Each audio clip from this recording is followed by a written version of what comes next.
डायन। बहुत समय पहले की बात है। एक गांव में दो आजांडी बड़े प्यार से इकट्ठे रहते थे और सांझ में ही काम धंधे कर लिया करते थे। उनमें से एक जब 40 वर्ष का हुआ तो उसकी मृत्यु हो गई, परंतु दूसरा अभी यौनावस्था में ही था। एक बार उसके घर में एक डायन आ गई। वह डायन रात को उसकी भड़े खाकर दिन में छिप जाती थी। छोटा आजुरी सुबह उठकर देखता है कि भाड़े की गिनती कम हो रही है। उसे इस बात का पता ही नहीं चल रहा था कि आखिरकार भाड़े कहाँ जाती है। जब भाड़े खत्म हो गई तो वह डायन उस भाड़ों वाले के ही पीछे पड़ गई। वह अब आजांडी को खाने के लिए तड़प रही थी। आजांडी उसके आगे दौड़ पड़ा और वह डायन उसका पीछा करते करते एक घने जंगल में से गुजरी। जाते जाते ही उसने एक सुंदर स्त्री का रूप धारण कर लिया। तो रास्ते में आजांडी और डायन एक राजा से टकरा गए। उस राजा की डोली जा रही थी। राजा ने पूछा, भाई तुम इसके आगे क्यों भागे जा रहे हो? आजांडी ने कहा, यह मेरी पत्नी बनना चाहती है, परंतु मैं इससे विवाह नहीं कर सकता। यदि आपकी इच्छा है तो आप इससे विवाह कर सकते हैं। यह बात सुनकर राजा मान गया। उसने अपनी इच्छा से उस स्त्री को अपनी 7वीं पत्नी बना लिया। इस प्रकार आजांडी ने बड़ी कठिनता से उस डायन से छुटकारा प्राप्त कर लिया और अपनी जान बचाकर सुकुशल घर को वापस आ गया। राजा जब अपनी नगरी में वापस लौटा तो अपनी 7वीं रानी को सबसे ज़्यादा प्यार करने लगा, परंतु वह रानी डायन बनकर रात को राजा के हाथी घोड़े खा जाया करती थी और राजा को इस बात की भनक तक न पड़ी। जब वह ऐसे ही खाती रही तो हाथी घोड़ों की मात्रा कम हो गई। एक दिन उस डायन ने बाकी रानियों के मुंह पर खून लगा दिया। जब सुबह उठकर राजा ने यह देखा तो वह अत्यंत क्रोधित हो उठा। 7वीं रानी ने राजा को उन सब के प्रति खूब भड़काया और राजा ने रानियों को बुलाकर उनको कुएं में गिरवा दिया। अब डायन रानी महल में खुशी से रहने लगी। इसका कारण यह था कि अब वह पूरे राज्य की रानी जो बन चुकी थी। ईश्वर की कृपा से जिस कुएं में रानियों को गिराया गया था उस कुएं का पानी सूख गया। कुएं में रहती हुई रानियां खूब तड़पने लगी। एक रानी के यहाँ पुत्री ने जन्म लिया तो दूसरी रानियों ने कहा, चलो बहन हम इसको खा ले। उन्होंने उस लड़की के 6 टुकड़े कर दिए।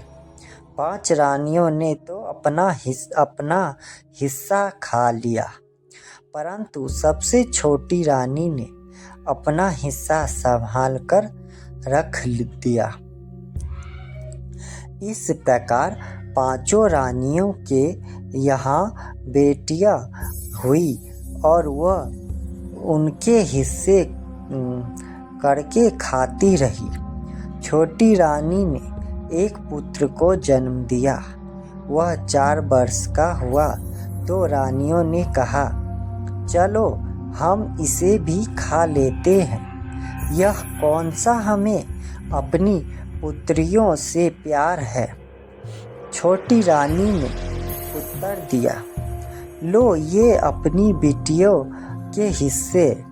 मैंने तो तुम्हारी बेटियां के टुकड़े खाए नहीं, तो तुम मेरे पुत्र को कैसे खा सकती हो। रानियों ने अपनी पुत्रियों के टुकड़े लेकर उन्हें भी खा लिया।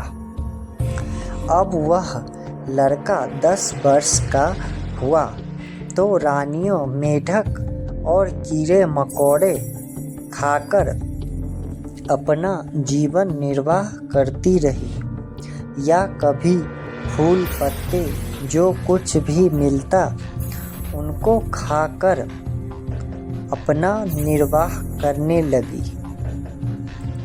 अब लड़का कुएं में से बाहर जाने लगा। वह गांव जाकर रानियों के लिए भोजन मांगकर लाता। रानियों अपना अच्छे से गुजारा करने लगी और उस लड़के को आशीर्वाद देने लगी। छोटी रानी की भी वह इज्जत करने लगी। उस लड़के की शक्ल सूरत राजकुमारों जैसी थी।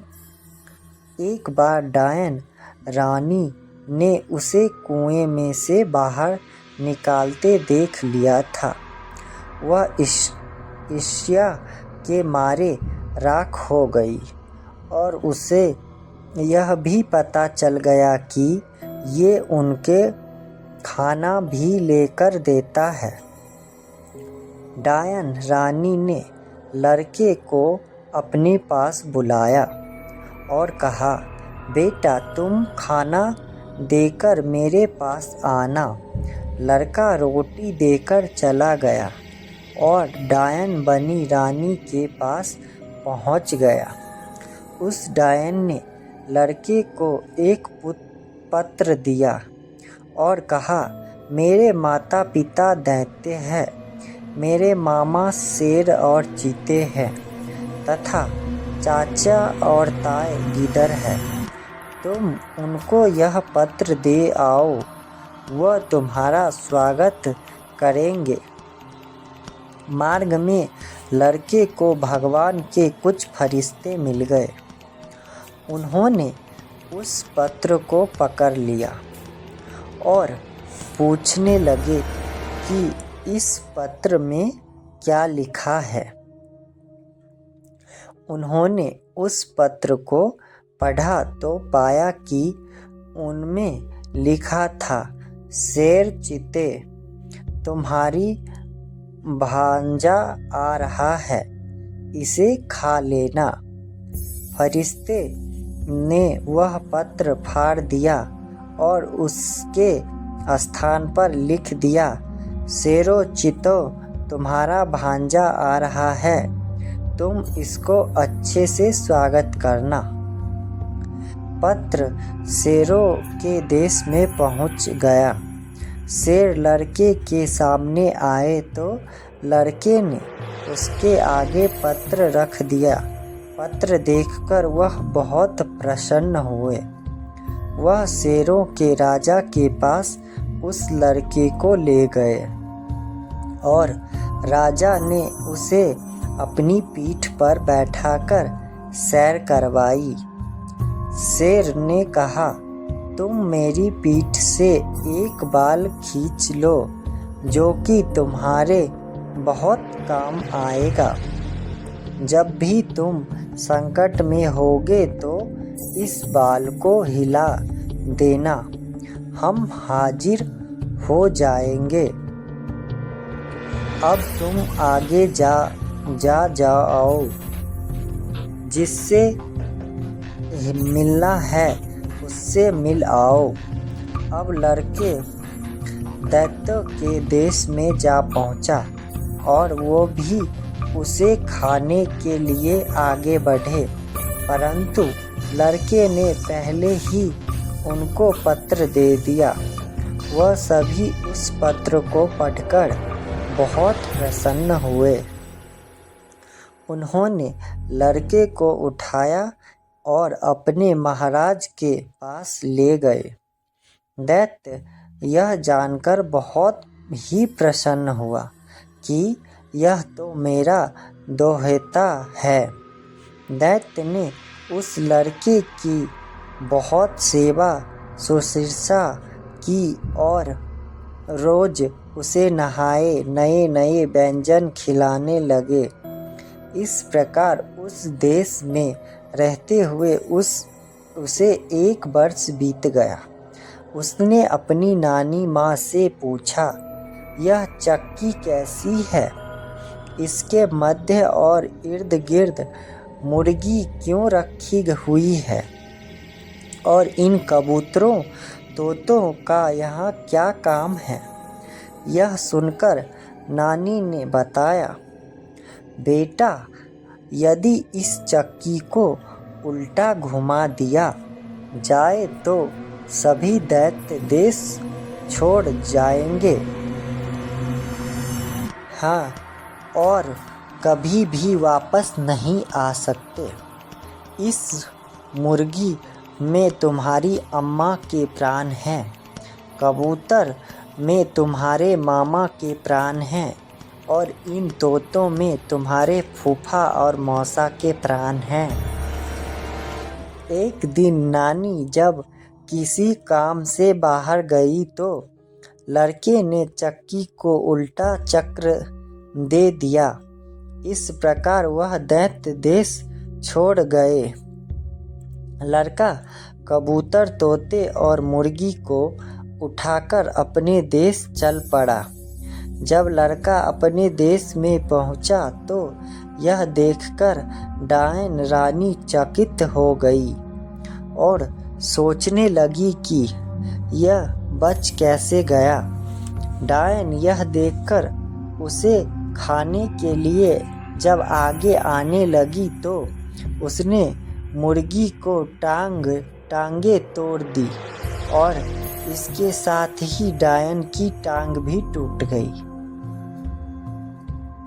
इस कारण अब वह चल नहीं पा रही थी। जब वह किसी सहारे से उस लड़के के पास आने लगी तो लड़के ने उसका गला दबा दिया। डायन की वहीं पर मृत्यु हो गई। राजा को जब इस बात का पता चला तो वह लड़के के पास आकर कहने लगा, हे बदमाश दुष्ट, तुमने मेरी रानी को खून कर दिया है। मैं तुम्हें कड़ा दंड दूंगा। यह सुनकर लड़के ने डरते हुए कहा, महाराज, मैंने तो तुम्हारी रानी को स्पर्श भी नहीं किया। मैंने तो इस मुर्गी को ही मारा है। आप चाहे तो देख लो। राजा क्रोधित होकर आगे आया तो लड़के ने हिम्मत करते हुए बड़े निडर भाव से कहा, महाराज, आप अकेले मेरा कुछ नहीं बिगाड़ पाएंगे। लड़के ने राजा को बहुत समझाने का प्रयत्न किया और कहा कि आप शांत होकर मेरी बात सुनिए। परंतु राजा पहले से भी ज़्यादा भड़क गया और उसने अपनी सेना को बुला लिया। लड़के ने उसी समय उस शेर राजा का बाल अपनी जेब से निकाला और उसे जोर जोर से हिलाना आरंभ कर दिया। इस कारण जंगल के सभी प्रकार के शेर और चीते राजा की सेना पर टूट पड़े। अब राजा लड़के के चरणों में गिर पड़ा और मुझे बचा लो कहकर त्राहिमाम करने लग गया। लड़के ने उसे खड़ा किया और कहा, मैं तो तुम्हारा ही पुत्र हूँ, परंतु आपने मेरी बात सुनने से इनकार कर दिया था। लड़के ने एक इशारा किया तो सभी शेर और चीते अदृश्य हो गए। फिर लड़के ने राजा को बताया कि यह आपकी 7वीं रानी वास्तव में एक डायन थी। अच्छा हुआ उसकी मृत्यु हो गई। आपकी शेष सभी रानियां कुएं में जीवित है, उन्हें जाकर निकलवा लीजिए। नौकर रानियों को डोली में बिठाकर राजमहल लेकर आए। इसके उपरांत राजा ने अपना राज्य अपने पुत्र के नाम कर दिया और स्वयं भगवान की शक्ति में लीन हो गया।